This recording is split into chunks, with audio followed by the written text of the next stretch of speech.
Sylvie, la semaine dernière de l'intelligence, on a essayé de définir ce qu'était cette notion. Maintenant, on va parler de ces tests d'intelligence qui existent depuis le début du siècle. C'est quoi ces tests? Alors effectivement, ces tests ont été créés au début du XXe siècle, donc ça date pas d'hier, et on utilise encore certains tests qui sont des années 50.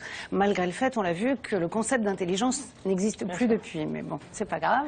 Donc ces tests vont essayer de mesurer la façon dont vous raisonnez dans tous les domaines, hein, dans le domaine du langage, dans le domaine de l'espace, du geste, au niveau de votre mémoire, etc.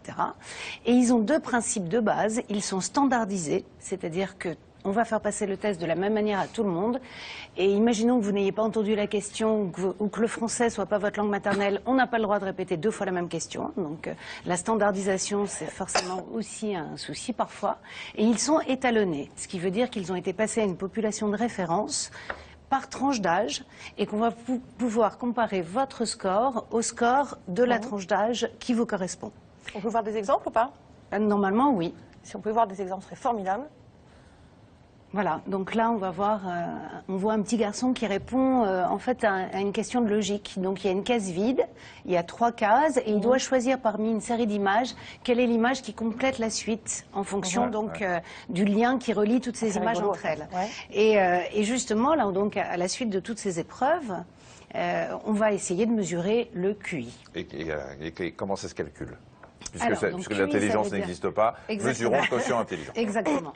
Donc le QI, c'est quotient intellectuel, et on va le mesurer en faisant un rapport entre la note que vous avez obtenue et la note de votre tranche d'âge. En quelque sorte, le QI n'est pas un QI, il est un moyen de vous repérer par rapport à votre tranche d'âge. Donc on prend votre score, on le divise par le score de la tranche d'âge qui vous correspond. Voilà.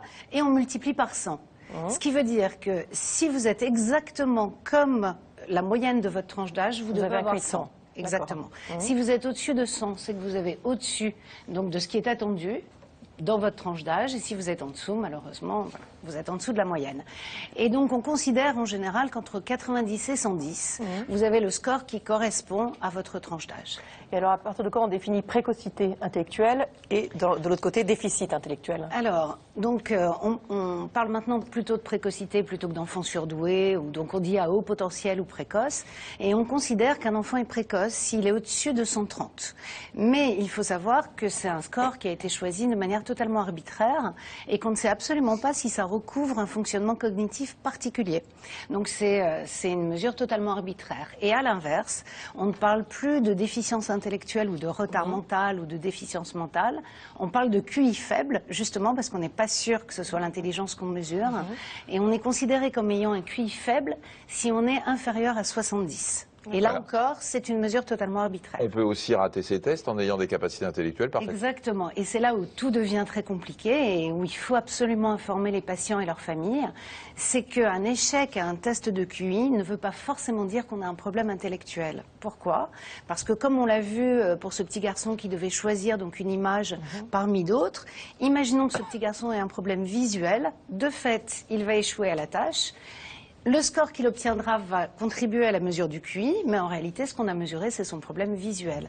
Et donc, dans la mesure où ces tests utilisent la vision, le langage, l'espace, le geste, l'attention, et qu'ils sont très longs et qui demandent beaucoup d'attention, un échec au test de QI ne veut pas forcément dire que vous avez un problème intellectuel, il peut être simplement le reflet d'un problème dans ces différents domaines. Alors, malgré tout, puisqu'on le teste, on imagine bien que quand il y a un QI inférieur à la moyenne, les parents s'affolent. Qu'est-ce qu'on fait devant un QI inférieur à la moyenne? Alors, un QI faible. Alors, la première chose à faire, c'est de vérifier qu'on a bien mesuré l'intelligence et qu'on n'a pas justement mesuré un autre déficit qui pourrait être dans le domaine du langage, de la mémoire, de l'attention, de la vision, du geste. Et on vérifie que ce qu'on a mesuré, c'est pas le trouble instrumental de l'enfant, la difficulté à répondre aux questions, mais réellement un trouble du raisonnement intellectuel. D'accord. Il faut les faire, ces tests, ou pas, finalement? Parce que si on vous écoute, dès qu'on a un moindre déficit auditif, visuel, n'importe quoi, voilà, et c'est valable pour les gens qui sont parfaits dans tout. Exactement. Alors le problème de ces tests, c'est que si vous êtes dans la moyenne ou au-dessus de la moyenne, on ne va jamais invoquer un problème intellectuel. On est rassuré sur vos capacités intellectuelles. Ce qui ne veut pas dire que ça vous assure une très bonne réussite scolaire ou professionnelle, parce qu'on sait justement que les enfants qui ont un QI très élevé peuvent être en échec à l'école. Mais au moins, on ne doute pas de vos capacités intellectuelles. Le problème, c'est que quand vous avez un QI inférieur à ce qu'on attend de vous, du coup, on peut croire que vous avez un problème intellectuel, alors qu'en réalité, vous avez un problème dans un autre domaine. Donc, la règle, ça devrait être de ne pas proposer ces tests intellectuels dès qu'on a une inquiétude sur le fonctionnement, soit visuel, soit auditif, soit on sait que l'enfant n'est pas de langue maternelle française, soit on sait qu'il est très émotif, donc il risque d'échouer à cause de causes émotionnelles, simplement. Bon, de toute façon, il est intégré dans une consultation large de psychologie, etc. C'est ce qui devrait être le cas. Donc on devrait éviter la passation de ces tests chez des sujets à risque. En réalité, c'est tout l'inverse qui se passe, parce qu'actuellement, c'est justement les enfants qui ont des soucis, donc des 10 entre guillemets, dyscalculie, dysgraphie, dyslexie, etc., ou des troubles des apprentissages qui sont en fait testés de manière très très importante. Et on les stigmatise un peu plus, les Exactement, et au final, ils repartent avec un test de QI qui peut être inférieur à ce qu'on attendait d'eux, donc avec un risque d'être pris pour un déficient intellectuel, exactement, ce qui est la pire chose, parce qu'on sait ensuite que les gens vont se conformer à ce qu'on imagine qu'ils sont au niveau intellectuel. Et puis vous parlez d'émotion, enfin moi je l'avais passé pour une autre émission, effectivement, vous avez non, je donne pas mon score qui était de 220 à peu près, mais au moins. Je pense que c'était un peu au-dessus. Un peu plus, oui, mais j'aime pas la ramener. Mais le quotient intellectuel était testé en même temps que le quotient émotionnel. Voilà, qui jouait énormément sur les résultats. Voilà. Voilà, merci en tout cas, Sylvie.